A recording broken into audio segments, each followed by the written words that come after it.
뉴욕 증시 3대 지수 물론 축포를 터뜨리면서 시작했습니다. 일제히 시원하게 상승했습니다. 다우존스 37,090점 이사로 990점 이사로 장을 마쳤습니다. 37,000선을 처음으로 넘어서면서 역대 최고치를 찍었습니다. S&P 500도 지금 4,700을 넘었죠. 4,707.09, 1.37% 오르면서 올 1월 이후 처음으로 4,700선을 돌파했습니다. 나스닥도 지난 1월 이후 최고치로 마감했습니다. 우리 시간으로 오늘 새벽 FOMC의 정례회의 결과가 나왔습니다. 금리 동결했습니다. 모두 예상한 거였죠. 시장이 기다린 거는 이들이 내놓을 내년 금리 전망, 그리고 점도표와 경제 전망, 그리고 파월의 입이었습니다. 셋 모두 간만에 행간의 트위스트 없이 그래, 인하한다. 그래, 내려줄게. 한 방향을 가리켰습니다. 연준은 내년 말 1년 뒤의 금리 전망치를 기존의 5.1%에서 4.6%로 낮췄습니다. 내년에 0.75%포인트 금리 인하, 3번에 걸친 인하를 예상한 셈입니다. 3번 인하를 예상한 위원이 6명, 그보다 큰 폭의 인하를 예상한 위원도 5명이었습니다. 8명은 그보다 적은 인하를 예상했습니다. 그렇지만 3번 이상의 인하를 예상한 위원이 11명으로 더 많습니다. 내놓은 성명에서도요. 저희 그 성명 도입 부분을 조금 준비했는데요. 보면서 말씀드리도록 하겠습니다.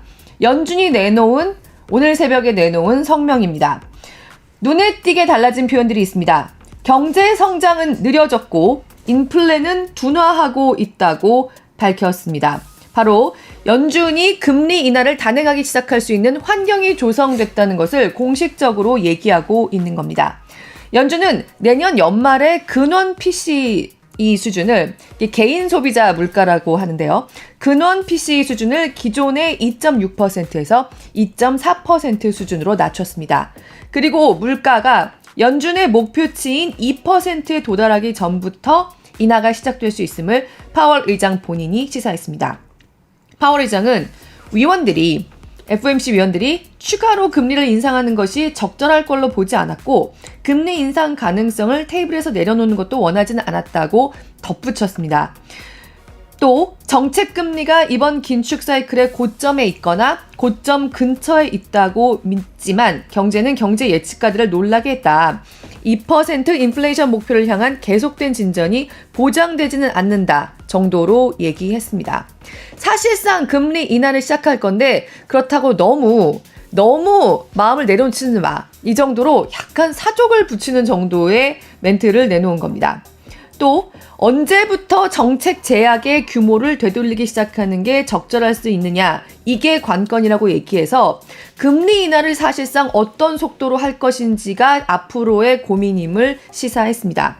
이 정도면 금리는 지금이 정점이고 이제 연준은 정책을 전환한다고 공식 선언한 거나 마찬가지 같은 브리핑이었습니다. 잠시 후에 박승진 팀장과 본격 분석해 보도록 하겠습니다. 시장은 말 그대로 파티에 돌입했습니다. 핀비즈맵 가서 보시면요. 보시는 것처럼 초록초록하게, 그것도 아주 밝게 초록초록하게 올랐습니다. 금리 인하를 가장 반기는 종목들이겠죠. 좌측 하단의 금융주들을 비롯해서 그냥 다 올랐습니다. 사실 테슬라 같은 경우에는, 한가운데 있는 테슬라 같은 경우에는 악재도 좀 있었습니다. 테슬라는 자율주행 보조 장치인 오토파일럿의 결함을 수정하기 위해서 차량 200만 대를 리콜해야 합니다. 2012년 10월 5일부터 올해 12월 7일까지 생산된 11년간 생산된 차를 포함해서 미국에서 판매된 거의 모든 테슬라 차량이 대상입니다. 미국의 도로교통안전국이 테슬라의 오토파일럿에 운전자들의 부주의를 제대로 막을 만한 장치가 충분히 있지 않다고 판단했기 때문입니다. 운전자들이 주행 보조 장치일 뿐인 오토파일럿에 완전히 운전을 맡겨버리지 않게 경고장치 같은 거를 좀 더 제대로 넣어야 한다는 거죠. 테슬라는 지난 2월에도 FSD, 완전 자율주행의 결함으로 36만 대를 리콜한 적이 있는데 이번에는 리콜 규모가 6배입니다. 그런데 그 테슬라도 아까 보신 것처럼 1% 넘게 올랐습니다.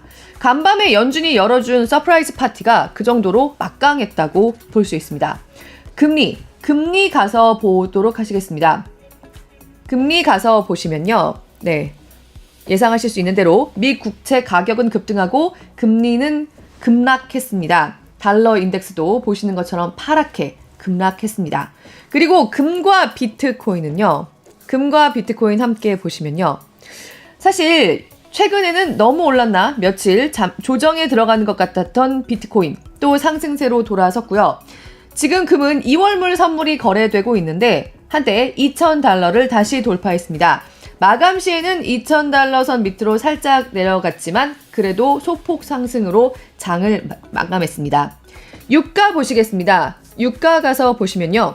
유가마저 오랜만에 반등에 나섰습니다. 서부 텍사스산 중진유 WTI 여전히 60달러대에 머물고 있지만 1.25% 오르면서 장을 마감했고요.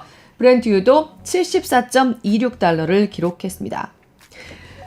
제닛 옐런 재무장관은 연준 의장을 지냈었죠. 바로 몇 년 전에 트럼프가 교체하기 전에 연준 의장을 지냈던 옐런 재무장관은 TV에 나와서 인플레가 내년 말까지 2%로 되돌아갈 가능성이 크다. 그리고 경기 침체 위험도 과히 높다고 생각하지 않는다고 밝혔습니다.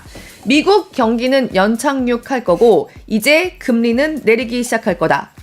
연준이 예상치 못한 수준으로 그래 시장 하고 싶은 대로 해. 우리는 이제 정책을 전환한다. 긴축은 끝났다. 금리를 내려주겠다는 카드를 던졌습니다. 간밤에 새벽에 FOMC는 약간 얼떨떨할 정도의 비둘기였다고 할 수 있는데요. 어떻게